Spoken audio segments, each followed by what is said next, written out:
আমি মনে করি এই বস্তা পদ্ধতি বা নেটিং পদ্ধতিতে যারা আদা করতেছেন তারা উচ্চ মূল্যের উচ্চ ফলনশীল আদার জাতগুলা সিলেক্ট না করলে আপনারা ক্ষতিগ্রস্ত হবেন। বিসমিল্লাহির রহমানির রহিম। আসসালামু আলাইকুম প্রিয় দর্শক, এগ্রিকালচার হেল্পার ইউটিউব চ্যানেলে এর আগে আমরা 3টা আদার সম্বন্ধে আপনাদেরকে তথ্য দিয়েছিলাম। আজকে 4 নম্বর আদার একটা তথ্য দেব। থাইল্যান্ড জাত, সুনামধন্য জাত, আমাদের সুপরিচিত জাত। বাংলাদেশে যারা আদা করে তারা সবাই অবগত আছেন থাইল্যান্ডের আদা সম্বন্ধে। এটার গুণগান গাওয়ার কোনো দরকার নাই। বস্তা পদ্ধতি এবং নেটিং পদ্ধতিতে বাংলাদেশের আদা চাষে যখন আনছি, বিভিন্ন জাতগুলা করে আমাদের চাষিরা ক্ষতিগ্রস্ত হচ্ছেন। কি কি কারণে ক্ষতিগ্রস্ত হচ্ছেন 3টা ভিডিওতে আমরা বলছি। থাইল্যান্ডের জাতটা আমরা দীর্ঘ 5 বছর ধরে করতেছি। এটা আমাদের দেশের একটা দেশীয় জাত। এটার যেটা গুণ আমি সেটাই শুধু বলবো, সেটা হলো গাছের পরিমাণ কম হয়। থাইল্যান্ডের গাছ সর্বোচ্চ 20 থেকে 30টা গাছ হয় এবং একটা করে গাছে 100 গ্রাম করে আদা হয়। এখানে সারের পরিমাণ যদি একটু কম হয় তাহলেও চাষ করা যায়। বাংলাদেশের আবহাওয়া সহনশীল এবং রোগ প্রতিরোধ ক্ষমতা বেশি। এটার সবচেয়ে যেটা ভালো দিক সেটা হলো বাজার মূল্য সর্বোচ্চ থাকে সবসময়ই।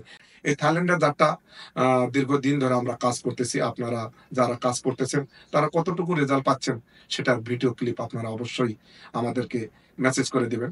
প্রিয় দর্শক, আমরা চাষ ক্ষেত্রে যদি বীজ সিলেক্ট করতে ভুল করি তাহলে আমাদের ফলন কমে যাবে এবং আমরা ক্ষতিগ্রস্ত হব। আমাদের প্রতিটা ক্ষেত্রই ভালো, কিন্তু আমরা যদি না বুঝি তাহলে আমরা কিন্তু ক্ষতিগ্রস্ত হই। বাংলাদেশে ইউটিউব দেখে আপনারা আদা চাষ করতেছেন, কিন্তু নিম্নমানের বীজগুলা যদি আপনারা চাষ করেন তাহলে কিন্তু আপনারা ক্ষতিগ্রস্ত হবেন। আমি আপনাদেরকে এইটুকু বোঝাতে চাচ্ছি, আপনারা যেটাই করবেন সেটা বুঝে শুনে দেখে ভিজিট করে আপনারা করুন। তা না হলে আমাদের দেশ দেউলিয়া হয়ে যাবে। আমাদের বাংলাদেশে বেকারত্বের সংখ্যা অনেক বেশি।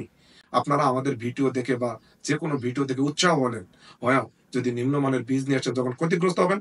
আমরা 7 বছরে যেটুকু করছি, আপনি একজন চাষি যদি বলেন যেটা হয় না তাহলে আপনারটাই সিলেক্ট। আমাদের দীর্ঘদিন মানুষের দরজায় দরজায় কড়া নড়ে যে তথ্য আমরা দিয়ে এখানে আসছি, আপনি একাই ভুল করলেন কি বীজ সিলেক্ট করতে আপনি ভুল করলেন।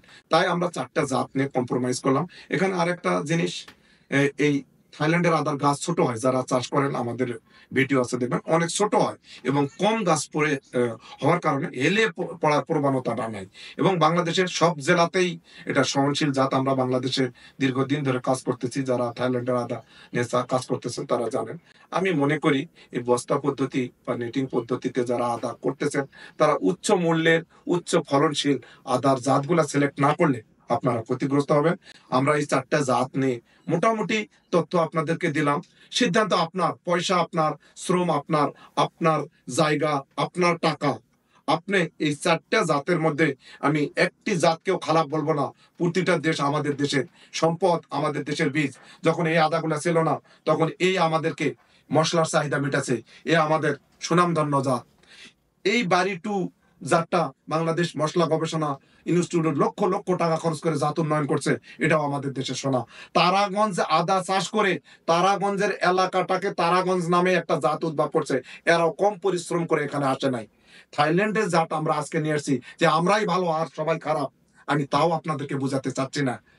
যখন বাটন মোবাইল ছিল, আমি একটু উদাহরণ দিয়ে ভিডিও থেকে বিদায় নেব, তখন আমরা বাটন মোবাইলই ব্যবহার করছি। এটাই আমাদের ছিল গণমাধ্যম। এই মাধ্যমেই আমরা সারা বিশ্ব যোগাযোগ করছি। যখন স্মার্টফোন আসছে আমরা কিন্তু স্মার্টফোন ব্যবহার করতেছি। তাই বলে কি বাটন ফোন দেশ থেকে বিদায় হয়ে গেছে?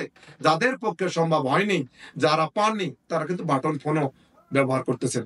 তাই আপনাদেরকে শিক্ষিত সমাজ বুঝ জ্ঞান দেওয়ার মতো জ্ঞান আমার নাই।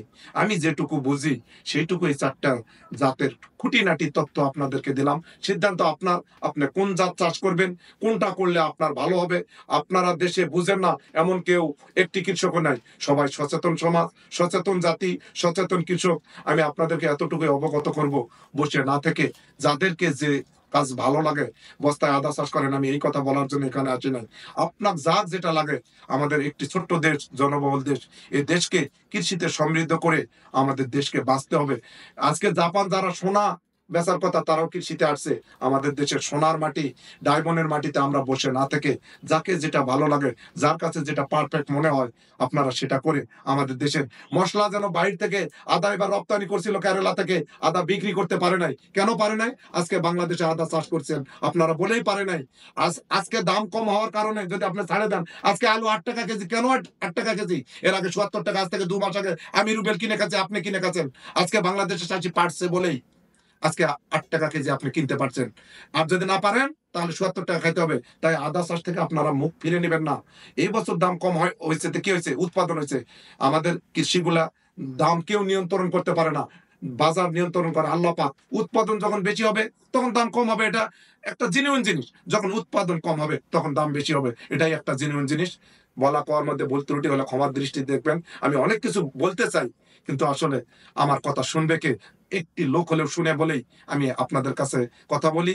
আমার ভিডিওটা ভালো লাগলে অবশ্যই লাইক শেয়ার করে দিবেন এবং সবার সুস্বাস্থ্য কামনা করে আজ এখান থেকে বিদায় নিলাম। আসসালামু আলাইকুম।